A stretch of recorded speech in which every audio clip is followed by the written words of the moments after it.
Morning. Good morning, Rabotai.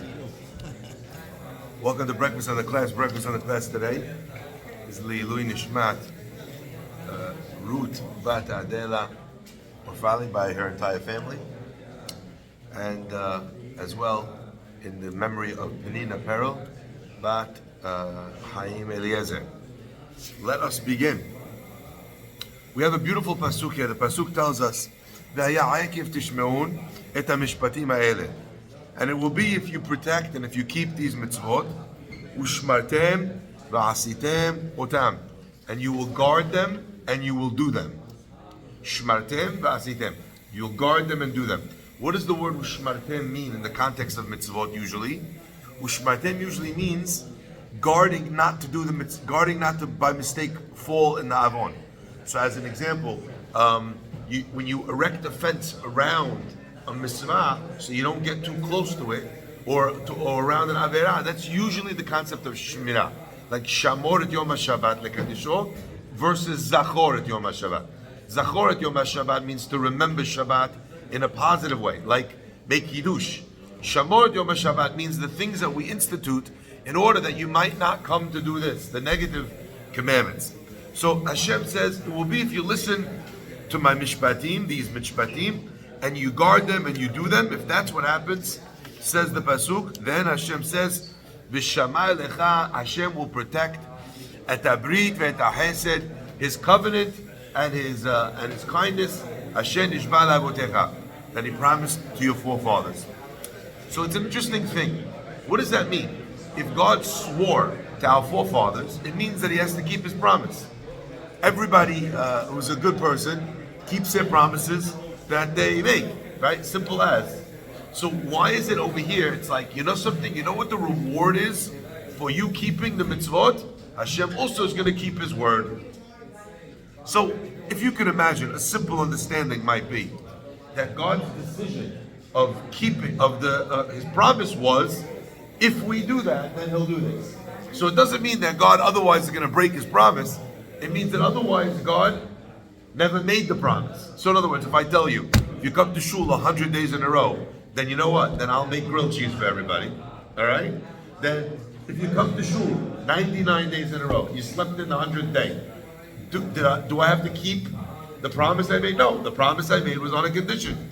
So the simple understanding of this is, you know what it means? It means that God is telling you, if you do yours, I'll do mine, but I promised you, I'm going to reward you when you do the right thing. And also, but if I have to, I'll punish you to get you back on the right path. Okay, that's a simple understanding. But I want to draw your attention to the words itself. V'shamar lecha, and God will guard for you et haberit ve'et ha'chesed, the brit, the covenant, and the chesed, the kindness that He swore to your forefathers. In the Haggadah, we actually make an almost identical comment. Baruch shomer havtachato le'amo Yisrael. Literally the same words. Blessed is he, shomer havtachato, that he keeps his promise to the Jewish people. And the commentators on the Haggadah are all busy with this. That's blessed is Hashem, because He keeps His promise. A regular guy, a good guy, keeps his word. You're a crook if you don't keep your promise. So the Chachamim over there say something very interesting, which I think also plays in our pasuk over here as well. What it means is as follows: there's a person who keeps their word. In other words, if I said I'm going to do something, I do what I said. But then there's an entirely different thing. Imagine on day 99, you call me up, you say, listen, tomorrow's day 100. Get those grilled cheese machines ready, Rabbi. Let's go. You're going to have to make grilled cheese for the whole shul. You have to keep your promise. Now imagine at 8 o'clock, I find out that you're in bed, you're about to sleep through the minyan, and I'm going to be off of my promise to make grilled cheese. I have two options at that point. What are my two options? You sleep through, yeah? I don't do anything. And what happens? You never earned the promise I promised you. Or I drive around your house, honk like a maniac outside your door, call your phone 62 times, and finally when you wake up, you say, listen, if you come today, then the promise I made, I'm going to keep it. These are two entirely different modalities. One comes from a person who doesn't want to keep their promise. And one comes from a person not only that fulfills their word, but makes sure that the promise that they made is protected. Hashem says He wants to reward us for doing a good thing. You know what He can do? He can make it as difficult as possible for us to do the right thing. But God is desperate to reward us. God is desperate to give us His kindness. So what does God do if He sees that the Haftarah is about to become null and void because we didn't do ours? What's the answer? The answer is Hashem makes sure Shomer Haftachato. He protects the Brit and the Chesed. So a lot of times, a person is feeling in their life pressure. And in our life, in our world, we look at these stresses and we think to ourselves, stress is a terrible thing. I mean, I don't know if you ever did any reading on stress. Stress can cause sickness in every area of your body. Stress can give you ulcers. Stress can give you, unfortunately, create heart issues. It's unbelievable. You think to yourself, how does the heart know that I'm stressed? The answer is, there's a psychological and a physiological reality to the fact that when someone's in stress, the body is under attack. So we're trained as people to avoid being stressed. Someone told me the other day, Rabbi, I try not never to be stressed. I was like, oh, that's such a beautiful thing. Why? And this woman says, because I'm worried I'm going to get forehead lines and lines over here. I was like, that's why you're worried? You're not worried about the heart attack. Not about the ulcer. You're worried about needing to have Botox shots. I mean, this is the ultimate life goal to avoid, right? I was laughing. My friends, we're taught to avoid stress. But my friends, there's a problem. When God gives you a little bit of that stress, sometimes it's not Hashem punishing you at all. It's Hashem waking you up so that 100th day arrives and Rabbi Fahy needs to make grilled cheese for the whole shul. Are you with me?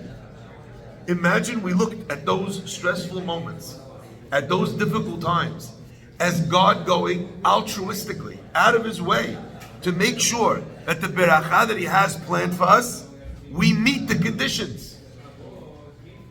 Unfortunately, anyone who's in real estate or anyone who's in business will know there are times that there's certain markers or certain things that have to happen in order for a person to get a payout.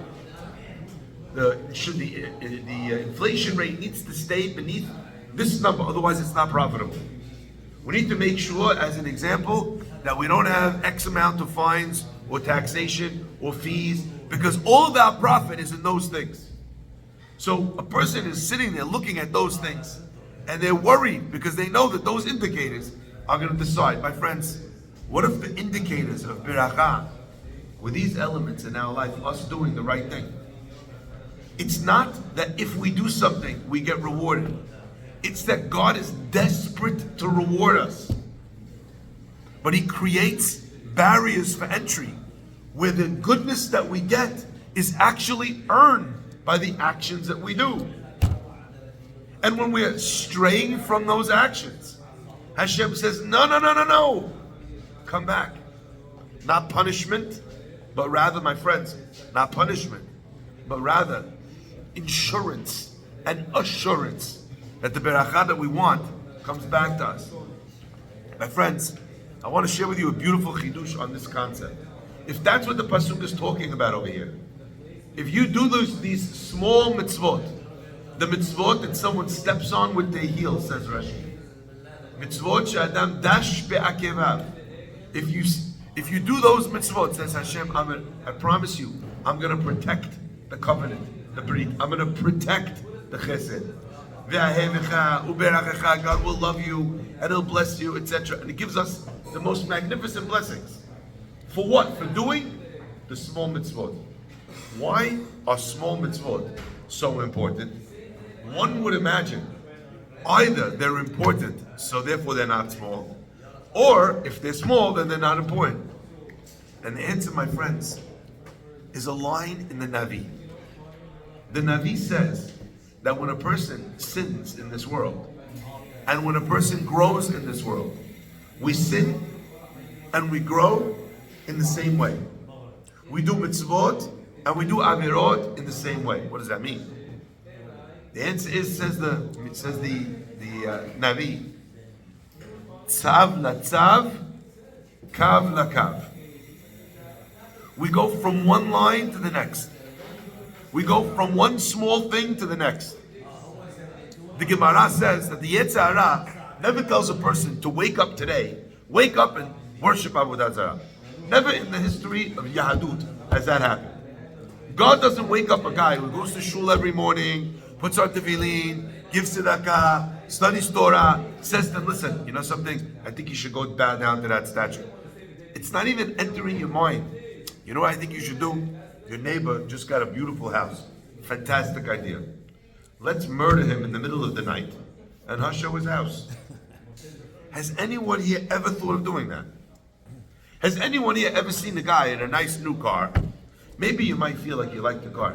But has anyone here ever in the history of time ever seen a guy come back in a nice car, go up to the guy, pull him out of the car, take the car, steal the car, now it's my car? Anyone here do that? No. But that also did not happen on day one. What happened is, tzav la tzav, kav la kav. Zeir po, zeir sham. A little bit here, a little bit there. We do these things in small increments. I remember my grandpa used to tell a joke. He used to love telling jokes. My grandpa, Alav Shalom, he said, how do you eat an elephant? One bite at a time. I remember him telling me that. How do you eat an elephant? One bite at a time. My friends, all of our mitzvot and all of our avirot are done that way. One bite at a time. Now, maybe I don't pull the guy out of the car and tell him the car's mine, but you know what I might do? I might see his car and think, ooh, you know something? I wish I had that car. And then I think to myself, you know something? I know this guy has some debt I could buy. And then you go in and buy his debt. And then you make sure that, and then you think, oh, it's not squeezing him enough. You know what? I'm going to raise his interest. Next Avon, next Avon, next Avon, next Avon, until eventually the guy can't make his payment. And now you threw him out of his car or out of his house. The Avirah that the Yetzer Hara could never get you to do on day one.